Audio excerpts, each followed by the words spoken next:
ये एक ऐसे जिन की दास्तान है जो एक मासूम लड़की की मोहब्बत में गिरफ्तार हो गया और फिर उसके करीब आने के लिए गांव में दर्जी बनकर रहने लगा। लोगों के कपड़े सीता रहा, मगर अंदर ही अंदर उसके दिल में एक ऐसी मोहब्बत पल रही थी जिसका राज किसी को न था। इस कहानी का अंजाम ऐसा है कि सुनकर शायद आपकी आंखें भी नम हो जाएं। लिहाजा वीडियो को आखिर तक जरूर देखें, क्योंकि यह सिर्फ एक कहानी नहीं, एक खामोश मोहब्बत की कुर्बानी है। यह एक गांव था जिसका नाम मीरपुर था। यह गांव यूं लगता था जैसे कुदरत ने उसे खास तौर पर मोहब्बत, सादगी और सुकून के लिए तराशा हो। मीरपुर के लोग भी गांव की तरह भले, नरम दिल और सच्चे थे, लेकिन इन्हीं दिनों गांव में हर जबान पर एक ही नाम गर्दिश कर रहा था, सलमान दर्जी। सलमान का तज़किरा यूं तो अजीब लगता था, क्योंकि इससे पहले भी गांव में दो पुराने दर्जी थे, मंजूर और बशीर भाई, गांव के मशहूर दर्जी। औरतें, मर्द, बच्चे सब इन्हीं से कपड़े सिलवाया करते थे। चूंकि गांव की औरतें घरों में सिलाई नहीं करती थीं, इसलिए उन्हें दर्जियों पर ही इन्हिसार करना पड़ता था। लेकिन अब हालात बदल रहे थे। एक नया चेहरा गांव में दाखिल हुआ था, नौजवान, सादा मिजाज, मगर अपने हुनर में बेमिसाल। उसने गांव की पुरानी मस्जिद के सामने एक झोंपड़ी सी दुकान खोली थी, जिस पर एक लकड़ी का बोर्ड टंगा हुआ था। पहले पहले लोगों ने ध्यान नहीं दिया, कुछ ने तंज किया, कुछ ने नजरअंदाज किया। लेकिन जल्द ही वो दिन आया जब गांव की चंद औरतों ने उससे सिलाई करवाई, और जब वो कपड़े पहनकर आईं, उन्होंने खुद को देखा तो हैरान रह गईं।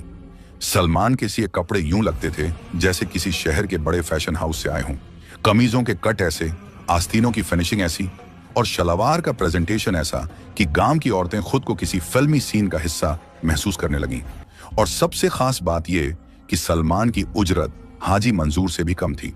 ये बात आग की तरह पूरे गांव में फैल गई। वही लोग जो कभी सलमान की दुकान के पास भी नहीं जाते थे, अब लाइन में लगकर नाप दे रहे थे। हाजी मंजूर और बशीर भाई के लिए यह बहुत भारी वक्त था। इसी गांव में एक मरियम नामी लड़की भी रहती थी, सादा और मासूम। वो अपनी बीमार मां के साथ एक बोसीदा से झोंपड़े घर में रहती थी, जिसकी छत अक्सर बारिश में टपकती थी और दीवारों पर नमी के निशान थे। मरियम का बाप बचपन में ही इस दुनिया से रुखसत हो चुका था, और अब वो अपनी मां की खदमत और घर के अखराजात उठाने के लिए सुबह सुबह उठती, फूलों की टोकरी उठाती और गांव की गलियों में निकल जाती ताकि बाजार जाकर फूल बेच सके। एक दिन मरियम जैसे ही घर से निकली तो सामने गली में सलमा और नाजिश नजर आईं। दोनों खूब बन सवर कर हाथों में कपड़ों के थैले लिए किसी तरफ जा रही थीं। अरे सलमा, नाजिश, कहां जा रही हो यूं तैयार होकर? मरियम ने मुस्कुराते हुए पूछा। सलमा ने हंसते हुए कहा, अरे मरियम, तुम्हें नहीं पता, वो जो नया दर्जी आया है ना, सलमान, उसके कपड़े कमाल के हैं। इतने कम पैसों में इतनी शानदार सिलाई, हम तो फिर वहीं जा रहे हैं। सुना है हाजी मंजूर का तो धंधा ही खत्म हो गया है। नाजिश ने जल्दी से इजाफा किया।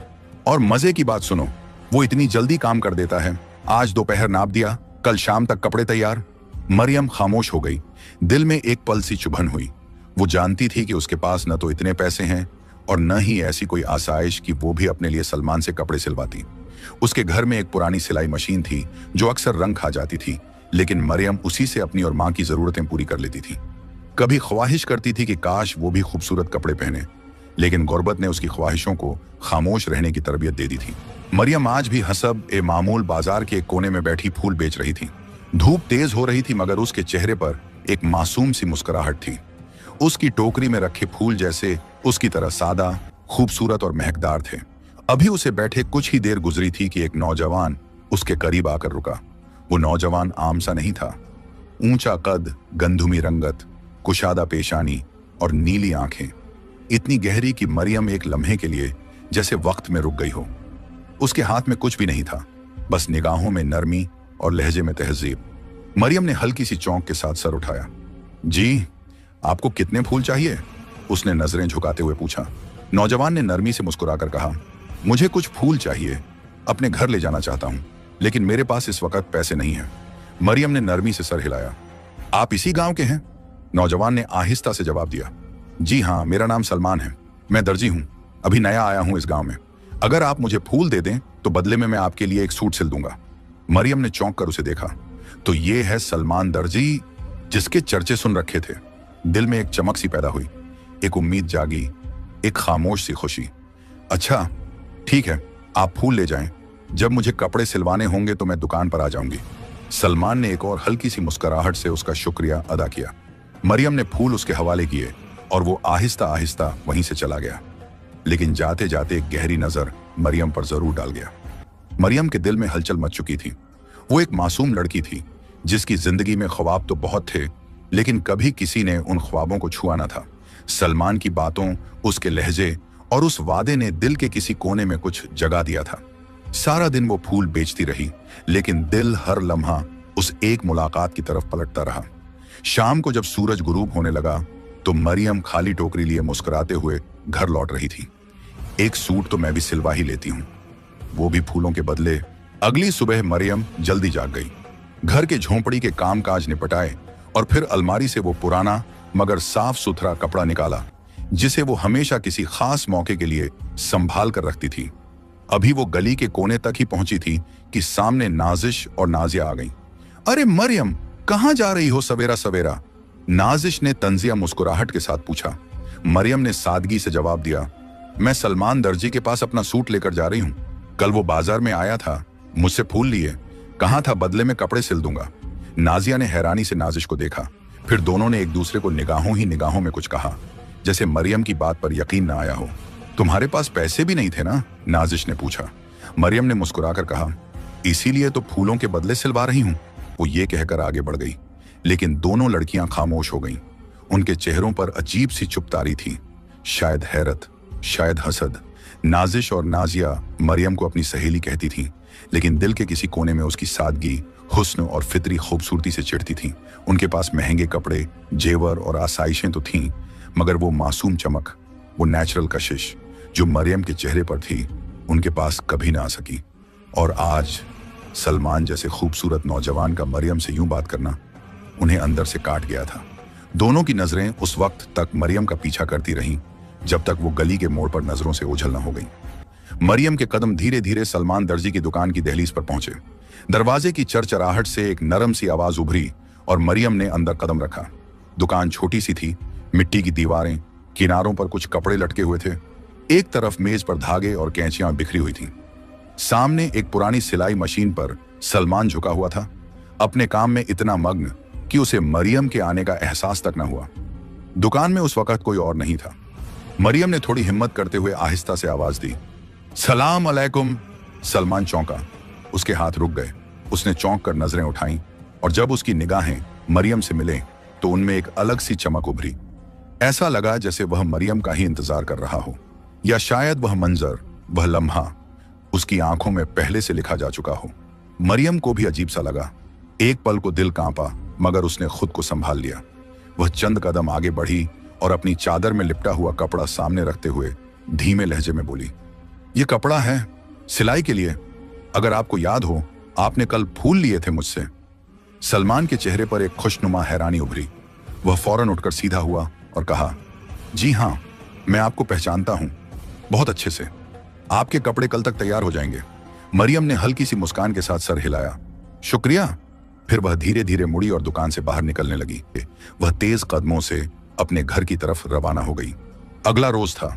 सुबह की नरम धूप ने गांव की गलियों को सुनहरी कर दिया था। मरियम फूलों की टोकरी उठाए अपने मामूल के मुताबिक बाजार की तरफ निकल रही थी। अभी वह गली के मोड़ तक ही पहुंची थी कि सामने से एक जाना पहचाना सा चेहरा आता दिखाई दिया। सलमान दर्जी। मरियम के कदम एक लम्हे को रुक गए। ये यहां क्या कर रहा है? सलमान ने उसे देखकर हल्की सी मुस्कान दी और सीधा उसके करीब आकर रुका। एक सादा सा थैला उसके हाथ में था। सलाम अलैकुम, सलमान ने धीरे से कहा।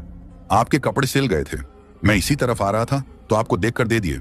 मरियम हैरान नजरों से उसे देखती रही। कुछ कहना चाहा, मगर जुबान पर अल्फाज ना आ सके। महज सर झुकाकर शुक्रिया कहा और थैला ले लिया। उसी लम्हे गली के कोने से नाजिश और सलमा का गुजर हुआ। दोनों ने मरियम को सलमान के साथ खड़े देख लिया। नजरें शोला बन गईं, लबों पर जहर और दिलों में जलन। नाजिश ने तपती हुई आंखों से सलमान की आंखों को देखा और वहां साफ दिखाई दिया मरियम के लिए नरमी, चाहत और एक खास लगाव। यह मंजर उनके लिए नाकाबिले बर्दाश्त था। सलमा ने जीरे लब कहा, यह गरीब लड़की तो हद से बढ़ने लगी है और यह नया दर्जी हद करता है। दूसरी तरफ गांव के दो पुराने दर्जी, यूसुफ मास्टर और बशीर दर्जी, कोने में बैठे यह सब सुन और देख रहे थे। सलमान की आहिस्ता आहिस्ता बढ़ती हुई मकबूलियत ने उनके दिन का चयन और रातों की नींद छीन ली थी। यह लड़का हमारे सारे ग्राहक चुरा ले गया है। यूसुफ ने दांत पीसते हुए कहा। कम उजरत, अच्छी सिलाई, मीठा लहजा, लोगों को लुभाना खूब आता है इसे, बशीर ने नफरत से कहा। उनके चेहरों पर साफ नजर आता था, यह सिर्फ कारोबारी मुकाबला नहीं, अब यह अना और इंतकाम की जंग बन चुकी थी। मरियम ने बगैर कुछ कहे नजरें झुकाए सलमान से कपड़ों का थैला लिया और आहिस्ता कदमों से गली के अंदर चली गई। दिल में कई सवाल थे, कई धड़कनें, मगर जुबान पर खामोशी थी। सलमान ने भी एक आखिरी निगाह उस पर डाली, फिर जैसे वह लम्हा सीने में बंद करके अपने रास्ते पर चल पड़ा। नाजिश और सलमा अभी गली के कोने तक पहुंची ही थीं कि अचानक उनकी नजर सामने जा टिकी। दो साएं, दो जाने पहचाने चेहरे, नजीर चचा और यूसुफ दर्जी। नाजिश चौंक गई। वह तेजी से आगे बढ़ी और हैरत से बोली, अरे नजीर चचा, आप यहाँ क्या कर रहे हैं ऐसे छुप छुप के? नजीर ने एक लम्हे को उसे देखा, फिर यूसुफ की तरफ नजर की। दोनों जैसे कुछ लम्हे सोचते रहे। फिर नजीर ने हल्की सी मुस्कान के साथ कहा, बस कुछ सोच विचार चल रही है बेटी, गांव के माहौल के लिए। मगर नाजिश और सलमा दोनों कुछ हद तक समझ चुकी थीं कि यह माहौल सिर्फ सलमान और मरियम के गिर्द घूम रहा है। यूसुफ ने आहिस्ता से नजरें घुमाकर कहा, अगर हम सब मिल के चाहें तो ना सलमान बचेगा, न वो लड़की जो खुद को बहुत खास समझने लगी है। सलमा ने चौंक कर पूछा, क्या मतलब, कैसे? नजीर की आंखों में चमक आ गई। उसने झुककर राजदारी से कहा, मेरे पास एक प्लान है, ऐसा प्लान जिससे वो दर्जी अपना सामान बांधकर गांव छोड़ देगा और तुम्हारी दोस्त मरियम, वो तो सर उठाकर गली में चल भी नहीं पाएगी। नाजिश और सलमा ने एक दूसरे की तरफ देखा और फिर आहिस्ता से सर हिलाया। तफसील बताइए, सलमा ने बेताबी से कहा। यूसुफ हल्का सा हंसा और उनके करीब होकर कुछ सरगोशी की। अल्फाज किसी को सुनाई न दिए, मगर नाजिश के चेहरे पर एक शैतानी सी मुस्कान आ गई। फिर वो सब अपने अपने रास्ते हो गए, खामोशी से, लेकिन एक खतरनाक मंसूबे के साथ। अगला दिन मरियम के लिए आम सा था, जैसे हर दिन होता था। वो हमेशा की तरह अपनी फूलों की टोकरी थामे धीरे धीरे गली की तरफ बढ़ी। चेहरे पर सादगी, आंखों में शर्म और दिल में वही मामूल की खामोश दुआएं। जैसे ही मरियम गली में दाखिल हुई, लोगों की नजरें उस पर जमने लगीं, लेकिन वो मोहब्बत या इज्जत की नजरें न थीं। वो तंज, नफरत और तौहीन से भरी नजरें थीं। मरियम ठिठक गई।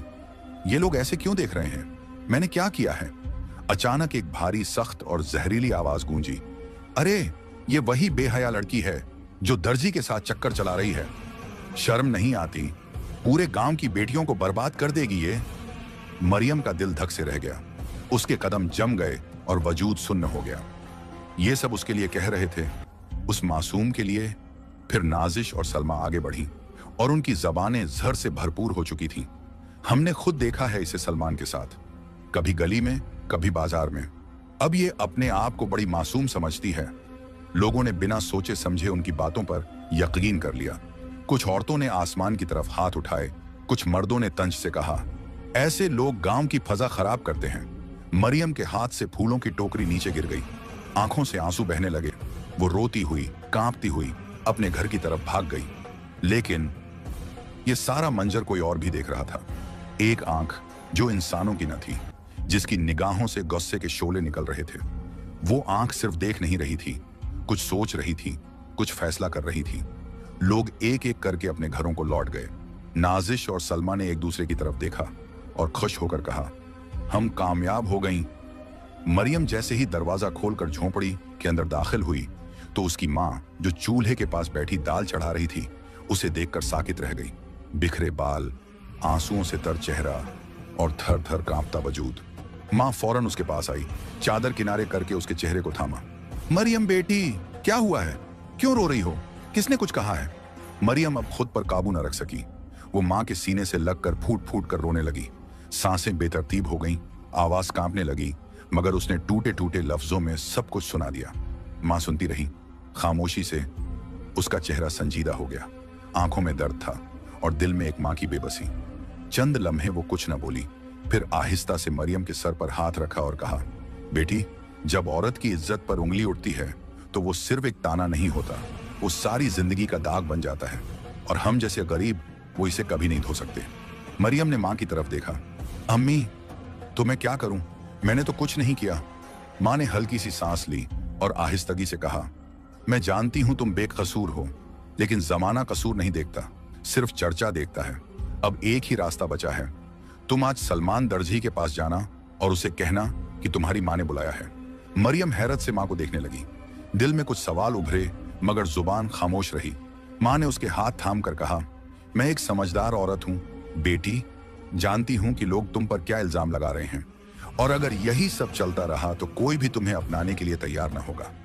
मैं अपनी बेटी को जमाने के थप्पड़ों के हवाले नहीं कर सकती। अब वक्त है कि मैं एक फैसला करूं तुम्हारी इज्जत के लिए। मां की बात सुनने के बाद मरियम के कदम रुके नहीं। आंसू आंखों में भरे थे, दिल बोझिल था मगर कदमों में अज़्म था। अम्मी ने बुलाया है उसे, अब जो भी है बात होनी ही है। वो सीधा सलमान की दुकान की तरफ चल पड़ी। गांव की गलियां अब भी वैसी ही खामोश थीं जैसे तूफान से पहले की खामोशी हो। दुकान के पास पहुंची, दरवाजा हल्का सा खुला हुआ था। मरियम ने धड़कते दिल के साथ अंदर कदम रखा और सामने का मंजर उसके वजूद को लर्जा देने के लिए काफी था। सलमान की पुरानी सी कुर्सी पर सलमान नहीं, कोई और था।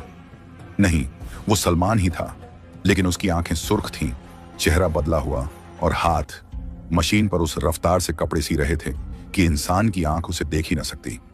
कपड़े की सुई मशीन पर ऐसे दौड़ रही थी जैसे किसी जिन्नी कव्वत से बंधी हो, और सलमान के हाथ इंसानों जैसे न लगते थे। मरियम का दिल जोर से धड़का, उसके कदम सुन्न हो गए, बदन में जान न रही, जैसे एक खौफ ने उसकी रीढ़ की हड्डी को जमा दिया हो। वो सिर्फ देखती रही, लरजती रही। फिर अचानक झिन्न नुमा वो वजूद रुक गया, और जैसे ही उसकी आंखें मरियम से मिली, उसका चेहरा वापस इंसान जैसा हो गया। यही सलमान था, वही नरम लहजा, वही नीली आंखें, मगर कुछ छुपाए हुए। सलमान हैरत ज़्यादा था। उसे यकीन न आया कि मरियम यहां आई है। गांव वालों ने आज जो कुछ किया, उसके बाद तो यह घर से न निकलती, लेकिन सबसे बढ़कर उसे खौफ था। क्या मरियम ने मेरी हकीकत देख ली? वो उसे कुछ बताना चाहता था, कुछ कहना चाहता था। मरियम कुछ न कह सकी, न सुन सकी। बस आंखों से आंसू बहने लगे और वो खौफजदा तेजी से पलटी, भागते हुए कांपते कदमों से अपने घर की तरफ लौट गई। मरियम दरवाजा खोलकर झोंपड़ी के अंदर दाखिल हुई। चेहरे पर हवाइयां, दिल की धड़कन बेकाबू और सांस बेतरतीब। मां ने उसकी हालत देखी तो घबराकर फौरन आगे आई। मरियम, क्या हुआ? तुम यूं क्यों कांप रही हो? कहां गई थी? दर्जी के पास? मरियम ने खुद को संभालने की कोशिश की। आंसू पोंछे, चेहरे पर जबरदस्ती सुकून लाया और कांपती आवाज में बोली, नहीं अम्मी, दुकान बंद थी, कोई नहीं था वहां। मां ने उसके हाथ थाम ली, लेकिन उसके चेहरे का रंग और आंखों की वीरानी कुछ और ही कहानी सुना रही थी। अचानक गली की तरफ से शोर की एक तेज लहर उठी, चीखें, रोना और लोगों की भागदौड़। अरे या अल्लाह, मेरी बच्चियां, किसी ने मार दिया। नाजिश, सलमा, मरियम और उसकी मां एक दूसरे की तरफ देखकर साकित हो गईं। या रब खैर, मां ने बेसाख्ता कहा और मरियम फौरन दरवाजे की तरफ दौड़ी। बाहर का मंजर होश उड़ा देने वाला था। गली के कोने पर हुजूम जमा था। जमीन पर नाजिश और सलमा की मां निढाल बैठी चीख रही थी, मेरी बच्चियां, किसी ने उन्हें मार दिया। किसने? क्यों? मरियम हैरत और खौफ के मारे वहीं रुक गई। तभी एक लड़की जो गांव के बाहर से आती थी, मरियम के करीब आकर बोली, मरियम, तुम्हें पता है नाजिश और सलमा का कत्ल हो गया है। बड़ी बेरहमी से। किसने किया? मरियम के लब्बों से बेजार निकल आया। लड़की ने कांपती हुई आवाज में कहा, किसी को कुछ नहीं पता, लेकिन लोग कह रहे हैं कि उनके चेहरों पर ऐसा खौफ था जैसे वो किसी इंसान को नहीं, किसी और चीज को देखकर मरे हों। मरियम का दिल एक लम्हे को रुक सा गया। उसकी निगाहों के सामने सलमान का वो रूप फिर से उभर आया। नाजिश और सलमा के हौलनाक कत्ल के बाद मरियम जैसे सहम गई थी। वो कुछ बोलती नहीं थी, न किसी से आंख मिला पाती, न गांव की गलियों में कदम रखती।